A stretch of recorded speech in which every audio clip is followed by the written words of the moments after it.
कक्षा 12 जीव विज्ञान की कक्षा में आप सभी का स्वागत है। आज पहला वीडियो हम आपके समक्ष प्रस्तुत कर रहे हैं, जिसमें 12th बायोलॉजी के पाठ्यक्रम के बारे में बताया गया है। किसी भी सब्जेक्ट को पढ़ने के पहले उसके पाठ्यक्रम के बारे में जानकारी होना बहुत आवश्यक होता है। इसीलिए सबसे पहले हमने उचित समझा कि आप सभी को 12th बायोलॉजी के पाठ्यक्रम से अवगत करा दिया जाए।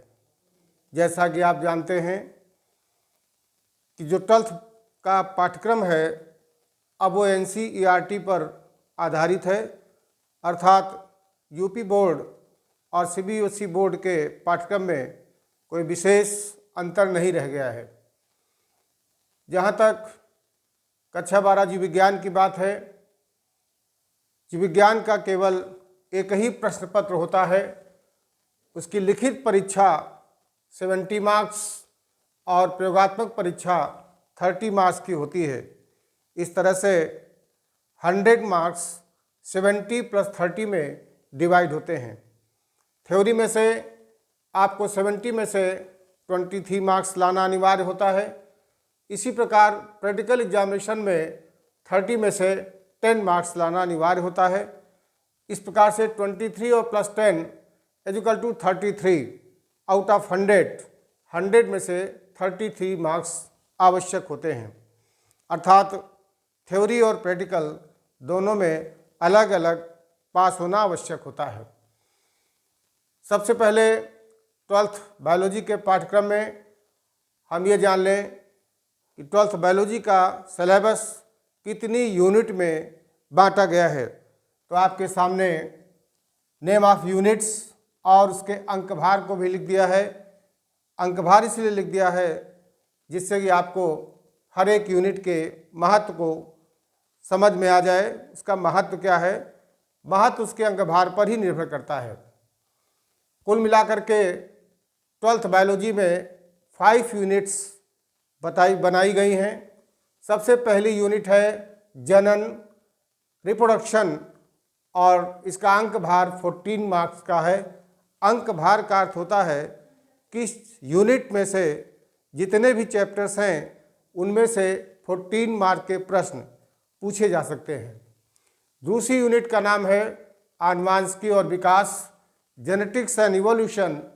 इस यूनिट का अंक भार 18 मार्क्स का है, अर्थात 18 अंक के प्रश्न इस यूनिट पे जितने भी चैप्टर्स हैं उनसे पूछे जा सकते हैं। तीसरी यूनिट का नाम है जीव विज्ञान और मानव कल्याण, बायोलॉजी इन ह्यूमन वेलफेयर। इस यूनिट का अंक भार 14 मार्क्स का है। इसी प्रकार यूनिट नंबर 4 है बायोटेक्नोलॉजी एंड इट्स एप्लीकेशंस, अर्थात जैव प्रौद्योगिकी एवं उसके अनुप्रयोग। इस यूनिट में मात्र 2 चैप्टर हैं और इस यूनिट का अंक भार 10 अंक का है, 10 मार्क्स। पारिस्थितिकी एवं पर्यावरण 12th बायोलॉजी में लास्ट यूनिट है, 5वीं यूनिट है इकोलॉजी एंड एनवायरनमेंट। इस यूनिट से 14 मार्क्स के क्वेश्चन पूछे जा सकते हैं।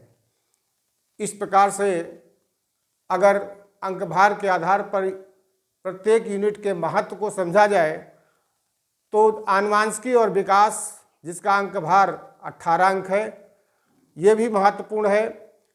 बायोलॉजी इन ह्यूमन वेलफेयर का अंक भार 14 मार्क्स का है। रिप्रोडक्शन, जनन का अंक भार 14 मार्क्स का है।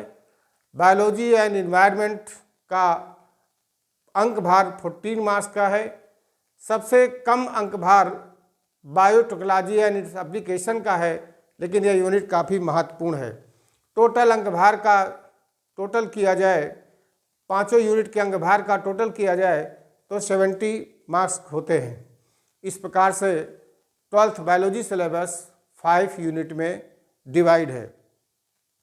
अब यहाँ पर यूनिट का मतलब समझ लीजिए इकाई। यूनिट को हिंदी में इकाई कहा जाता है। इकाई का अर्थ होता है, जैसे पहली इकाई है रिप्रोडक्शन या जनन, अर्थात इसके अंतर्गत हम ऐसे चैप्टर का समूह बनाते हैं जिनमें समानताएं हों, आपस में कोरिलेशन हो, जैसे जीवों में जनन, पुष्पी पादपों में लैंगिक जनन, मानव जनन, जनन और स्वास्थ्य, अर्थात ये चारों चैप्टर इस यूनिट के एक दूसरे से रिलेटेड हैं। इस प्रकार से प्रत्येक यूनिट में एक दूसरे से इंटर रिलेटेड चैप्टर्स को ही व्यवस्थित किया गया है। तो अब हम जानेंगे कि प्रत्येक यूनिट के कौन कौन से चैप्टर्स हैं, इसके बारे में जानना जरूरी है। सबसे पहली यूनिट है जनन या रिप्रोडक्शन। इस यूनिट में कुल मिलाकर 4 चैप्टर हैं। इसमें पहला है जीवों में जनन, दूसरा है पुष्पी पादपों में लैंगिक जनन, तीसरा है मानव जनन और चौथा है जनन और स्वास्थ्य। इसी प्रकार यूनिट सेकंड आनुवांशिकी और विकास। इस यूनिट में कुल 3 चैप्टर्स हैं। वंशागति के सिद्धांत और विविधता, वंशागति का आणविक आधार और जैव विकास। यूनिट थर्ड की बात करें, जीव विज्ञान और मानव कल्याण। इस यूनिट में भी 3 चैप्टर्स हैं जिनके नाम है मानव स्वास्थ्य और रोग, खाद्य उत्पादन में वृद्धि की कार्यनीति, मानव कल्याण में सूक्ष्म जीव। और यूनिट फोर्थ में जिस यूनिट का नाम है जैव प्रौद्योगिकी एवं उसके अनुप्रयोग, इसमें चैप्टर 2 हैं, जैव प्रौद्योगिकी सिद्धांत एवं प्रक्रम। चैप्टर नंबर 11 है जैव प्रौद्योगिकी सिद्धांत एवं प्रक्रम। चैप्टर नंबर 12 है जैव प्रौद्योगिकी एवं अनुप्रयोग। इस प्रकार से यूनिट 4 में केवल 2 ही चैप्टर्स आपके कोर्स में हैं। यूनिट 5 पारिस्थितिकी एवं पर्यावरण है, जिसके अंतर्गत कुल 4 चैप्टर्स हैं। चैप्टर नंबर 13 जीव और पर्यावरण, चैप्टर नंबर 14 पारितंत्र, चैप्टर नंबर 15 जैव विविधता एवं संरक्षण और चैप्टर नंबर 16 पर्यावरण के मुद्दे। इस प्रकार से 12th बायोलॉजी का पूरा सिलेबस जो कि NCERT पाठ्यक्रम पर आधारित है, कुल 5 यूनिट में बांटा गया है और उन 5 यूनिट में कुल मिलाकर 16 चैप्टर्स 16 चैप्टर्स हैं। इसके पहले आप 11th क्लास में 5 यूनिट पढ़ चुके हैं। अगर 11th क्लास से 12th क्लास को हम कंटिन्यू माने तो जहाँ पर इंटरमीडिएट में 12th क्लास में इसे यूनिट फर्स्ट लिखा गया है, वास्तव में यूनिट 6वीं होनी चाहिए, ये 7वीं होनी चाहिए, ये 8वीं होनी चाहिए, ये 9वीं और ये 10वीं, अर्थात 11th और 12th में कुल मिलाकर 10 यूनिट होती हैं। 11th में आप 5 यूनिट पढ़ चुके हैं और शेष 5 यूनिट आपके 12th बायोलॉजी सिलेबस में रखी गई हैं। इस प्रकार से इस पाठ्यक्रम को आप अपने बायोलॉजी नोट्स कॉपी में फर्स्ट पेज पे लिख लीजिएगा, क्योंकि चैप्टर शुरुआत करने के पहले उसके पाठ्यक्रम को जानना आवश्यक होता है।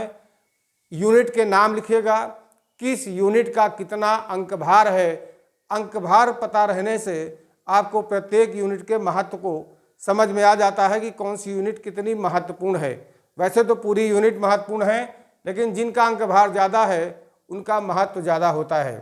तो आशा है आज हमने आपको जो सिलेबस बताया है, किस यूनिट में कुल कितने चैप्टर्स हैं, किस प्रकार से यूनिट को बांटा गया है, समझ में आ गया होगा। आप इसे अपनी नोट्स कॉपी में अवश्य लिख लीजिएगा। अब हम अगले वीडियो के माध्यम से प्रत्येक यूनिट के एक एक चैप्टर को वीडियो के माध्यम से प्रेषित करने का प्रयास करेंगे। बहुत बहुत धन्यवाद।